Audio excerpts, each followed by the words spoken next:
What it do, baby? It's MOONKID Max back with another episode of MOONKID Max's reviews and reactions. What up, y'all? Welcome.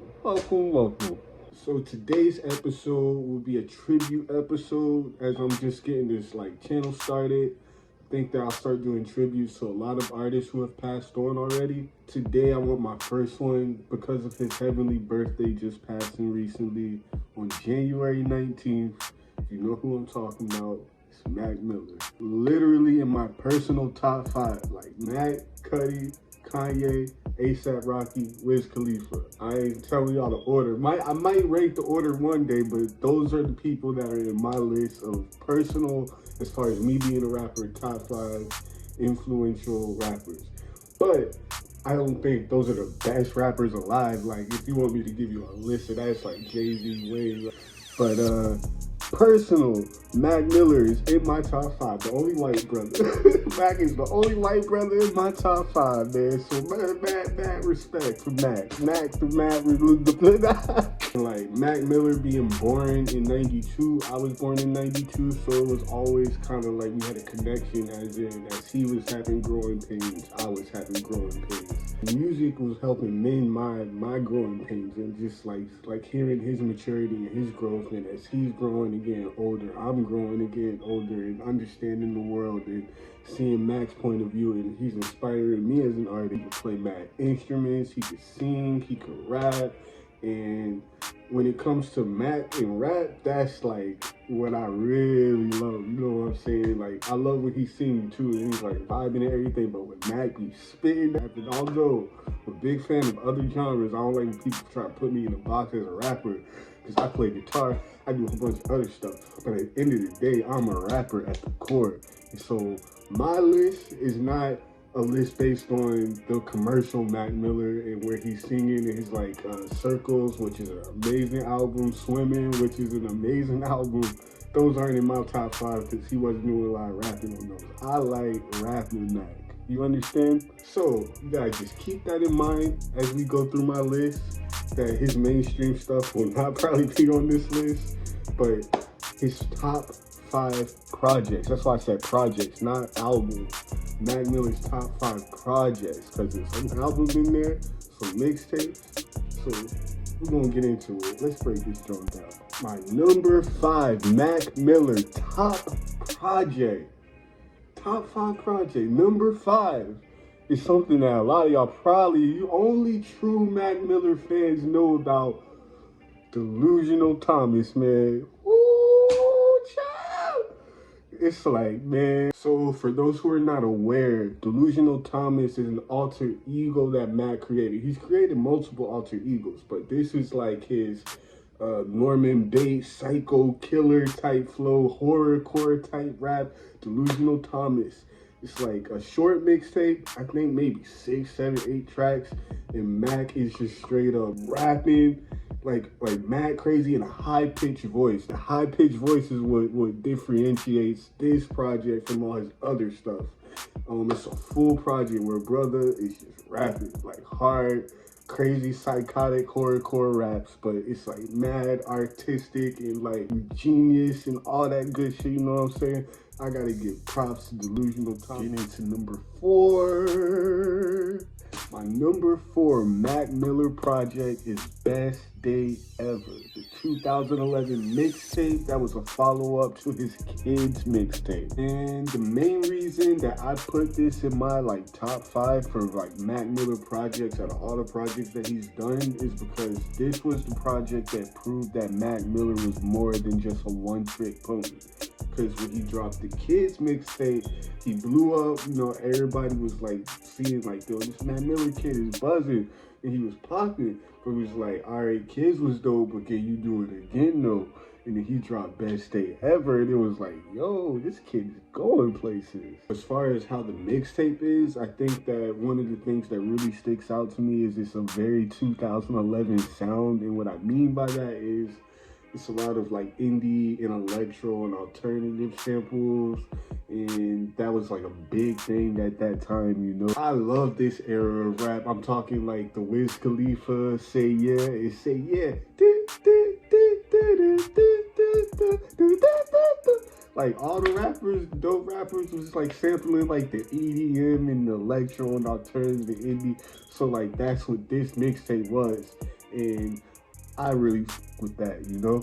Real, Wiz Khalifa The Thrill too, you gotta add that. That's another great example of people who aren't Mac Miller, but just like that era of taking like indie songs and then turning it into a rap song. I love that era, yo. So Best Day Ever was definitely on that. The song Best Day Ever in the music video, man, that's a classic, yo. Iconic, like, bro. To this day, I have to hold back tears when I like watch that video, man. And like I can listen to the song without crying, but like sometimes the video just gets me. Because one, I miss Mac, and two, it just takes me back to days when I was a kid and like things were just simpler, man. Best Day Ever, that hook, bro. Ooh. That's real. That's real. Another reason I put Best Day Ever in the top 5 is because Donald Trump was a smash hit, my G. Like, yo, when Mac dropped Donald Trump, man, woo, we knew that boy was on something. He was on to something when he dropped Donald Trump. That was a hit, bro, and that came from the Best Day Ever mixtape. So that's another reason it's in the top 5. Another classic track to come from Best Day Ever was the record Keep Floating with Wiz Khalifa. That's when like Mac and Wiz was cool, dropping the stoner anthems, man. Yeah, Best Day Ever. That was a good mixtape. So number 4. Now to move on to the next one. This one, man, this is the most nostalgic one. Number 3. Top 5 Mac Miller projects. Number 3 has got to go to Kids, man. The first iconic Mac Miller project, because he's had projects before Kids, but Kids was the project that blew this brother up. So the first thing I want to say about the Kids mixtape is I think it's dope how Mac incorporated the movie that inspired the mixtape, which was a 1996 movie called Kids, about a group of some just misfits. Misfits. Misfits. It was a group of misfit teenagers, and they was just going around the city doing a bunch of ratchet shit with their friends, basically. So Mac like incorporated like scenes from the movie into the mixtape, and I thought that was really cool. It was really cool that he was with Wiz and Chevy. You know, back in the day, I used to like love Wiz Khalifa. Like, I still love Wiz. So I already told y'all Wiz one of my favorites. So it was like Wiz and Mac with Chevy and the whole Pittsburgh and what's the Rostrum Records? Yo, Rostrum Records back in the day, man, they was like that. So it was dope to see like Wiz and Mac just moving as a team and like having a little like collective. It was like a collective. And just like the fact that this was the first Mac Miller project that I heard. I was 18, he was 18, we just left high school. I was in college when it came out. Living young, wild, and free, man. The good old days and like just this like style of rap, what he was rapping about, the vibe, just like everything what I was going through at the time. So it's just a really nostalgic mixtape, Kids, because I was a kid. Good old days, man. List the top tracks, yo. Nikes on My Feet. To this day, yo, I bump that jump like at least a few times a week. Like it's going to be in my weekly playlist. Like Nikes on My Feet. That song is like, that's a classic. Now that's a classic. Kool-Aid and Frozen Pizza is a good track. The Knock Knock, The Spins, like there's some classic tracks on that joint, especially if you grew up with that mixtape. So yeah, man, number 3, top 5 Mac Miller projects has to go to Kids. In transition, number 2. This was the mixtape from Mac Miller where I knew he was like going from that kid rapper to like, oh yeah, he makes fun music, it's good music, but I wasn't really taking him seriously as a rapper, you know what I mean? In 2010, 2011, that was the Asher Roth I Love College era. That's the best way to put it. Y'all remember I Love College, and it was like a whole gang of white boy rappers that was just rapping that frat boy rap or whatever you want to call it. And Mac Miller wasn't really a college boy rapper or nothing like that, but he kind of like fit in that mold of just a white boy rapper at the time. So when Mac dropped Macadelic, my number two, man, number two is Macadelic, because this is the mixtape where I was like, yo, this brother ain't come to play. He's actually coming to compete as a rapper. Like, yo, this guy's spitting. Macadelic is when Mac Miller really started getting barred up. Like, he barred up. And then the features as well. I saw Lil Wayne, Cameron, Juicy J, Kendrick Lamar. That's when I was like, whoa. Mac Miller got all these rap, like, heavy hitters, man. Like, what? Then I listened to it and I was like, yo, not only does he have the heavy hitters, he's keeping up and he's out rapping some of them. I ain't gonna say who, but Mac was rapping. And on top of the rap features, on me being so impressive, why it's so high on my list, because it was the first time that I was really like, yo, this isn't just some fun type rap. Like, this dude is coming to compete. On top of that, he had the like vibey songs as well. The Angels, the Mall song, Clarity is probably my number one favorite vibey song on Macadelic. But like, dude, this project was like just so mature. When we like think of what was the turning point for Mac Miller into being a serious rapper, like, I 100% believe that it is Macadelic, and that's why I put Macadelic as the number 2 top 5 Mac Miller project. And before we get into the number 1 pick, the top 5, the best Mac Miller album, project, anything ever created, before we get into that, I just want to say thank you for watching. Please like, subscribe, leave a comment, help me like get this algorithm together. As I'm starting my channel, you know, I'm on the journey to 1,000 subscribers. We all know how the game works. You can help a brother out. I'm gonna help y'all out and create some dope content. I'm gonna keep the videos coming. Just give me that energy and I'm gonna give it right back. Thank you for watching my video. I appreciate it. Like, share, subscribe. Now, the moment you've been waiting for.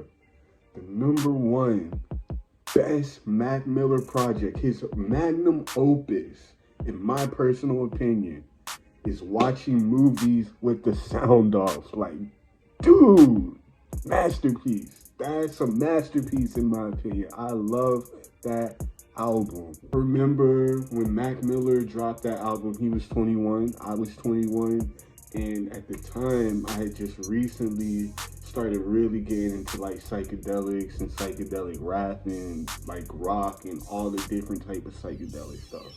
So I remember Indie Cut came out in 2013, which is a really great psychedelic rap album, and Watching Movies with the Sound Off came out in 2013, which is another amazing psychedelic rap album. And in my personal opinion, I think this project was peak lyricism for Mac. Like, this was the most complete version of him, like, as a rapper, and then also incorporating the singing as well, because like I said, a lot of his later projects, he wasn't doing a lot of rapping, he was doing a lot of singing, which I like, and I really think that he would have definitely dropped another rap-heavy album, like post Circles, or Swimming. I guess Swimming dropped when he was alive. That was the last album that dropped when he was alive. But I'm pretty sure he would have dropped another rap album. But unfortunately, due to his passing, of course, we didn't get that rap album. So I think that we had Faces post Watching Movie with the Sound Off, I believe, which Faces is an honorable mention because that's an amazing mixtape. But the like rapping, the lyricism on Watching Movies with the Sound Off was just like Mac at his peak, in my opinion. Like, that brother was brilliant. Said it was like the most introspective for me, being a 21-year-old and like kind of being in the same stage of life that he was at. The introspective lyrics were hard lyrics. He had some like hard songs up there, like Red Dot Music with Action Bronson, or the actual song Watching Movies. It had like bangers mixed amongst the introspective and lyrical miracle songs. So yeah, this is definitely his magnum opus in my opinion. As music is subjective, I would love to hear in the comment section what y'all think Mac Miller's top projects are. I would like to know if you agree with my list, if you don't agree with my list, if you think I missed the mark somewhere. Let's start having an open conversation. I would love to like do some live sometime once we get the channel rolling. We can have lots of discussions. We could like brainstorm. Y'all could like feed me some like topics maybe. But yeah, I'm gonna wrap this episode up. Thank you again for tuning in. Like, subscribe, comment. Let's get this channel going. Make sure you check out my music too. You can look at the music videos on my page if you go to streaming. Max Ataraxis, MOONKID Forever, The Quest for the Cure. That's the mixtape that I have out right now. Make sure y'all check that joint out. Mac Miller has been a big influence on my personal music, so if you dig Mac Miller, I think you're gonna dig on me too. All right, MOONKID out. Take care, y'all.